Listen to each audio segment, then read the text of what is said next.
de 13 juillet, cité du Nzassa, qui a vu naître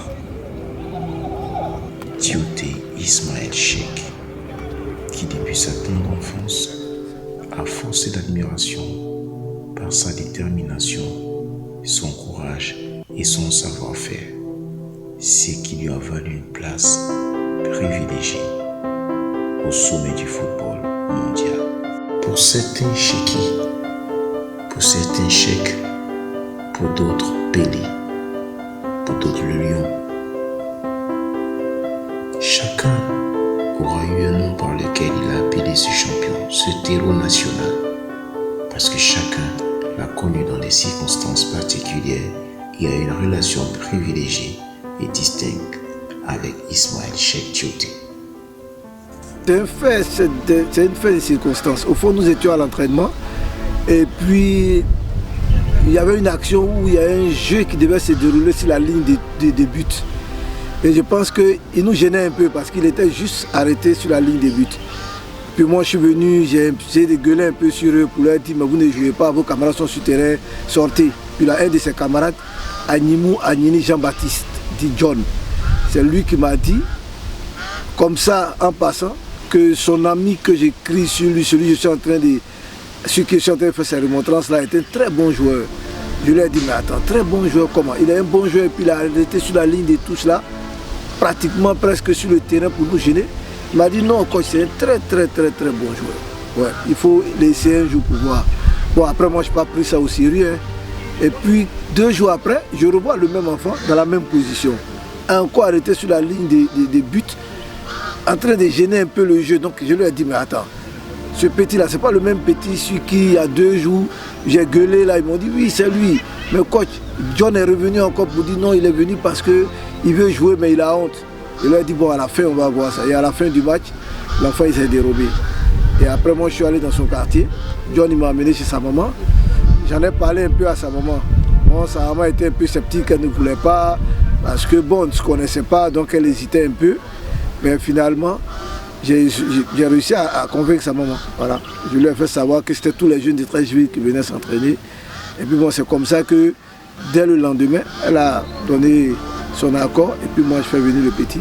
Et il est venu, il a intégré le groupe. À cet âge, Cheikh laissait déjà entrevoir, par sa rage, sa détermination, le champion qu'il voulait être. Oui, effectivement, on voyait déjà en lui l'enfant qui était un enfant très respectueux, un enfant aussi qui savait ce qu'il voulait.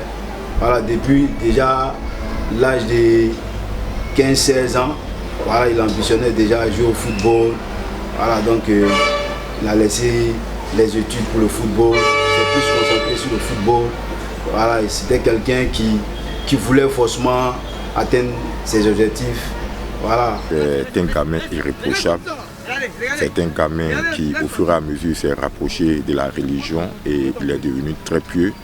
Et c'est un gamin dont l'envie de réussir a dépeint sur tous les autres. Et jusqu'à aujourd'hui, on prend exemple sur lui pour éduquer les générations qui ont succédé à la sienne. Et j'ai envie de dire que Tioté Cheikh, c'était d'abord et avant tout un passionné, un furieux du football, un fou du travail. Je me rappelle qu'à l'époque, avant que je ne prenne le groupe en main, quand Pibou les avait encore, il s'entraînait au PSP, qui est la pharmacie de la santé publique. Et lui étant à l'école, quand il finissait les cours à 17h, 17h30, il faisait un footing pour venir jusqu'au PSP, alors que l'entraînement commençait généralement à 15h, 15h30, donc il venait et il ne faisait en définitive que 30 minutes d'entraînement. Mais ça lui allait parfaitement, ça lui convenait et c'est quelqu'un, j'ai envie de dire que son premier ami a toujours été le ballon, sa première femme a toujours été le ballon. Il n'avait de soif que de réussir à travers le football. Donc Tioté Cheikh, c'est un exemple exceptionnel pour la jeunesse d'aujourd'hui qui est partie de rien, qui est orphelin, voilà, donc qui a perdu son père d'abord et après qui a perdu sa mère. Et il n'a pas vu d'autre possibilité pour lui que de réussir. Mais à la base, ce courage, cette volonté, cette soif insatiable de réussir, cette passion, cette folie, cet amour qu'il avait le football. Je pense que à la base du travail, voilà, donc du travail dont il a fait preuve en s'entraînant matin et soir, c'était d'abord la passion, la folie qu'il avait pour ce sport. Dans l'entraînement, c'est quelqu'un qui n'aimait pas perdre. Même quand il perdait, il pleurait. C'est quelqu'un même, il n'aimait pas perdre la défaite, mais il n'aimait pas. Puis c'est quelqu'un qui se battait, il s'entraînait à tout moment. Même souvent, mais quand l'entraînement est fini, il prend les ballons, il s'entraîne. Quand on vient à l'entraînement, on vient de trouver le premier, il était en entraînement, il s'entraînait. Arrivé un moment, mais il a abandonné les écoles, il se concentrait au foot. Au départ, l'enfant il était timide. Et moi, sa maman aussi m'avait prévenu, parce que dans le temps, il était un peu asthmatique, donc elle m'a dit que non, elle ne voulait pas que l'enfant joue. Donc en ce moment-là, moi, je ne le prenais pas très au sérieux. Voilà, parce que je me disais, c'est un nouveau venu, est-ce qu'il va rester pendant longtemps? Mais je vous jure qu'il avait vraiment cet amour-là pour le football. Parce que je ne comprenais pas un enfant qui venait le matin, qui était au terrain, et même quand on finissait, il était le premier à ramasser les chasubles, les coupelles, les cônes et tout ça. Toujours les cônes, les coupelles, il était toujours le premier à venir nous aider, à aider un peu les coachs. Et il en voulait tellement chaque jour entraînement, même les jours où on ne programmait pas d'entraînement, il me demandait si on ne pouvait pas venir s'entraîner. Le jour où il n'y avait pas d'entraînement, j'ai dit mais attends, toi tu es un nouveau venu. Bon, j'essaie de le décourager un peu, mais c'est un enfant qui ne lâchait pas à l'affaire, parce que lui, il voulait que jouer au football, Et je pense que c'est son abnégation qui m'a amené à le prendre un peu plus au sérieux. Voilà, c'est son abnégation, parce qu'il voulait tellement jouer, il aimait tellement le football.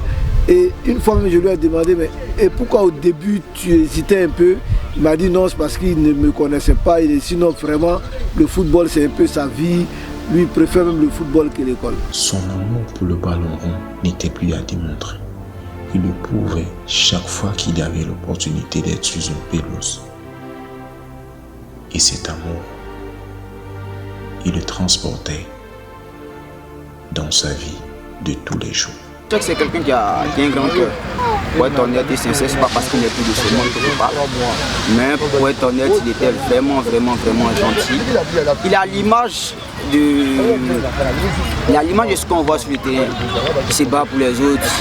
Il fournit beaucoup d'efforts en termes d'amitié. Voilà, il n'est pas hypocrite. Voilà un peu. Pour moi, Cheikh, c'est un symbole. Ça a été vraiment quelqu'un de très important dans ma vie. Et aujourd'hui, il y a un gros vide. Voilà. Un homme vraiment au grand cœur.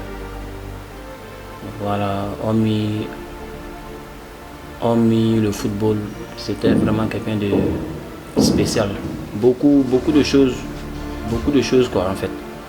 Parce que c'était quelqu'un, déjà même, naturellement c'est quelqu'un qui respecte.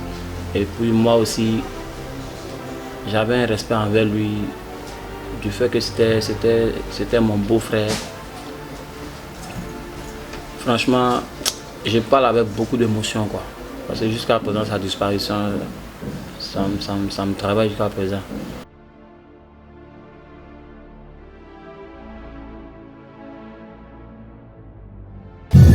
Wilfried Nassar.